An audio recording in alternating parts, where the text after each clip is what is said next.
ஓம் ஸ்ரீ குருபியோ நமக. ஸ்ரீ மகா பெரியவாச்சரணம். மகா பெரியவா தரிசன அனுபவங்கள்.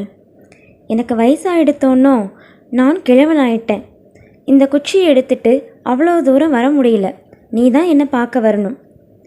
கல்லூரியில் படித்து கொண்டிருந்த நாட்கள் பெரியவாளை பற்றி பொதுவாக தெரிஞ்சு கொண்டிருந்தேனே தவிர விசேஷமான பக்தி அப்படின்ற எதுவுமே இல்லாத காலம். திடீர்னு தரிசனம் கொடுத்தாங்க கனவுல.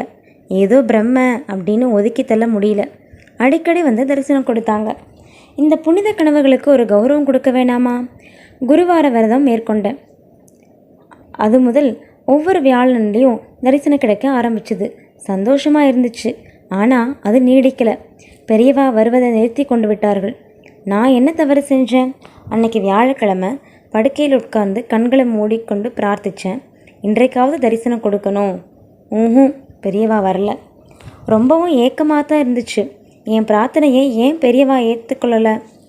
2 நாட்கள் கழித்து சொப்பனத்தில் காட்சி தந்தாங்க. பெரியவா தரிசனம் முன்பெல்லாம் அடிக்கடி கிடச்சிது. இப்போ பெரியவா வரதே இல்லை அப்படின்னு வருத்தத்தோடு சொன்னேன். பெரியவா மெல்ல சிரித்தாங்க. எனக்கு வயசாகிடுத்தோன்னோ நான் கிழவன் ஆயிட்டேன். இந்த குச்சியை எடுத்துட்டு அவ்வளோ தூரம் வர முடியல. நீ தான் என்னை பார்க்க வரணும். பெரியவா அனுகிரகம் இருந்தால் வருவேன். உற்சவத்துக்கு வரையா? அனுகிரகம் செய்தால் வருவேன். கனவு கலைஞ்சிருச்சு. ஒன்றும் விளங்கலை. எந்த உற்சவத்துக்கு வரணும்? அதுக்கும் பெரியவா தரிசனத்துக்கும் என்ன சம்மந்தம்? மறுநாளே அந்த ஆச்சரியம் நடந்துச்சு.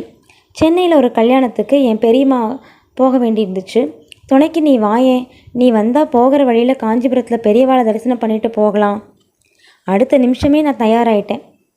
மறுநாள் காலை நாங்கள் காஞ்சிபுரம் மடத்து வாசலுக்கு போனப்போ அங்கே காமாட்சி வந்து நின்றுட்டு இருந்தா. ஏக கூட்டம். 3 பெரியவர்களும் வலம் வந்து கொண்டிருந்தாங்க.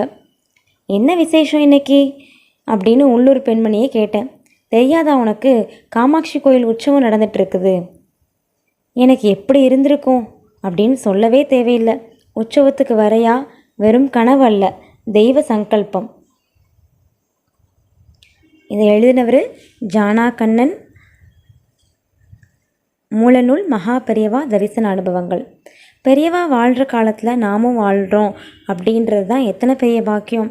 அவரை பார்க்குறக்கும் அவரோட அருள் வாக்க கேட்குறக்கும் என்ன தவம் செஞ்சுருக்கிறோமோ. காமகோடி தரிசனம் காண காண புண்ணியம்.